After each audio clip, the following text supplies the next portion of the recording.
Hey, well, I'm Jeff Baxter. Thanks for joining me again for another episode of Understanding the Next Gen. I'm the next generation pastor at Mission Hills Church in Littleton, Colorado. So glad you're joining me today. I want to talk about another huge topic, education, and how education is impacting adolescents today. Again, we could go on for a long time in many episodes and have lots of dialogue, and I hope you leave your comments below. I want to start out by saying this first. I love teachers and coaches. I love them. I married a teacher. I have friends who are teachers. My daughter's going to be a teacher. My undergrad degree is elementary education. I thought I was going to teach and coach middle school basketball or soccer until God changed those plans. So I love teachers and coaches. Oftentimes they've been handed a system that might not be lining up with adolescent development today. Now I know training is good and it's no fault of administration or teachers, but at some point we have to think about what's happening with our kids in the educational system today. You might be thinking I'm speaking out of turn. Well, I have a doctorate in youth and family ministry with family systems and adolescent development from Fuller Theological Seminary, and 20 years of experience inside and outside the local church, including substitute teaching with focus groups with kids. So I have a little angle on this. I'm not an expert. I'm not a scholar in this whole thing, but I do see that things have changed over time. So we need to talk about it. Let's talk about how the educational system has impacted adolescents over the years. So let's go back in time. Let's see where we've ended up. In the 1900s, 1% of kids went to high school, 9% prep schools. So that would be about 10% in the 1900s went on to get more formal education in high school. Why? Because school ended when you were 14 years old and you became an adult overnight. We've talked about this in earlier episodes, like Little House on the Prairie. Laura would have became an adult when she was 14, 15 years old, and 15, 16 years old. She's getting married and staying in the community and making an impact. So it's no wonder you didn't need more education. You didn't need to go to prep school or high school. It didn't even really quite even exist because developmentally you didn't need that. And there was no rise in the middle class yet, and all that hadn't taken place yet. We're 1900s. So you finished your education in 8th grade and you're good to go. 1930s happens and everyone went to high school. Something shifted. In the 1930s, we built so many high schools during the middle of the Depression years. And by 1940, 73% of American youth were enrolled in high school. This is incredible.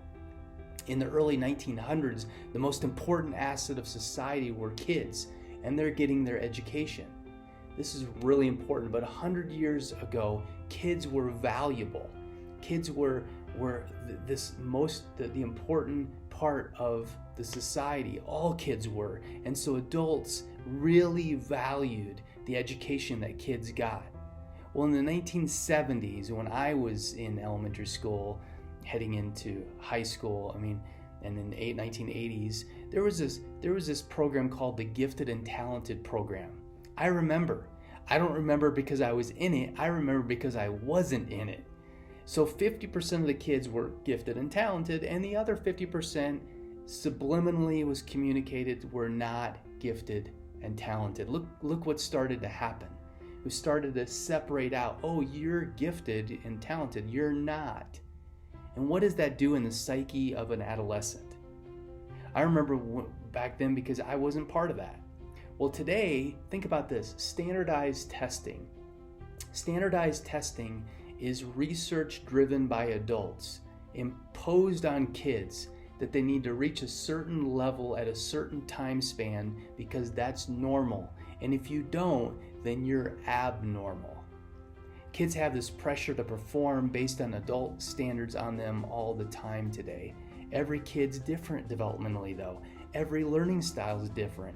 Every social maturity level is different per kid. It needs to be customized per adolescent. And then you add adolescent development on top of it, and it's taking longer to grow up.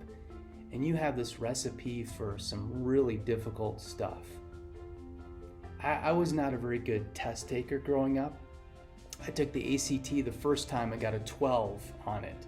The second time I took it, I got an 18 out of 36, I believe. And I think you get 6 points just for putting your name at the top of the page.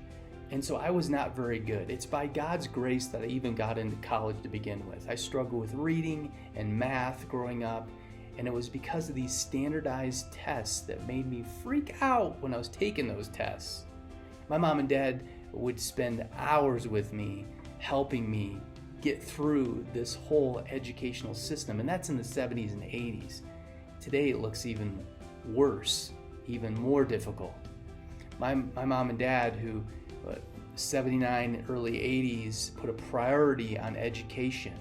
I think their whole generation did. It was one of the most important things because in their mind, kids were the most important thing, and to get their education so they could get a good job was super important for them. This is a very big topic, and I'm only scratching the surface. And we need to re-educate ourselves about education and layer it with adolescent development. And of course, there are lots of great teachers, coaches, parents, administration of schools who are doing the best they can with adolescent development in mind, moving with culture and technology, and all that's super important. But what if adolescence is taking longer? What if it's taking longer to grow up? What if the pressures to perform and the pressures of academia are causing anxiety levels to go off the charts in kids? That's not the way it always was. So some things have shifted. So what do we do about this? Here's an action step for you. Here's a couple different ones.